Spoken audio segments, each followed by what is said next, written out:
Welcome to Exotica. Khadi കോട്ടണിലുള്ള ഒരു coat set ആണ് ആമിയുടെ ബ്രാൻഡിലുള്ളത്. കാണാം, ഐവറി ഷെയ്ഡിലുള്ള ഖാദി കോട്ടൺ ഫാബ്രിക്കിലേക്ക് മിറേഴ്സ് ആണ് നെക്കിലേക്ക് ഓവർലാപ്പ് ചെയ്തിട്ടുള്ള വീനെക്കാണ് നെക്ക് പോയിട്ടുള്ളത്. അതിലേക്ക് കംപ്ലീറ്റ് ആയിട്ട് മിററാണ് വന്നിട്ടുള്ളത്. യോക്കാണെങ്കിൽ രണ്ട് പോർഷനിലേക്കും എൻഡ് വരെ മിറർ വർക്ക് വന്നിട്ടുണ്ട്. ഗാദറിംഗ് ഉള്ള ലൂസ് ഫിറ്റ് ആയിട്ടുള്ള കുർത്തിയാണ്. ഒരു സൈഡ് പോക്കറ്റും വരുന്നുണ്ട് കുർത്തിക്ക്. കണ്ടോ, ലൂസ് ഫിറ്റ് ആണിത്. ഒരു സൈഡ് പോക്കറ്റും വരുന്നുണ്ട്. ബോട്ടം പാൻറ് ആണെങ്കിൽ completely elastic pant, crochet lace താഴേക്ക് വരുന്നുണ്ട്. കുറച്ച് ലൂസ് ഫിറ്റ് പാൻറ് ആണ്.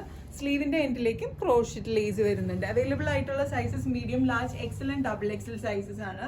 ഇത് വാങ്ങാനായിട്ട് just take a screenshot and send it to the WhatsApp number mention below. ഷോപ്പിലേക്ക് ഡയറക്റ്റ് വരണം എന്നുണ്ടെങ്കിൽ we are located to power house road behind high court Ernakulam. International shipping ഉണ്ട്. Shipping charges is according to weight and destination. ആമിയുടെ brand നിങ്ങൾ എപ്പോൾ choose ചെയ്യാൻ നേരത്തും കുറച്ച് ഒരു സൈസ് മുന്നിട്ട് എടുക്കണം. ഇത് ലൂസ് ഫിറ്റ് ആയത് കാരണം പ്രശ്നം ഉണ്ടാവില്ല. പക്ഷെ എപ്പോഴും ഈ ബ്രാൻഡ് ചൂസ് ചെയ്യാൻ നേരത്ത് ഒരു സൈസ് മുന്നിട്ട് എടുക്കണം കേട്ടോ. Thank you.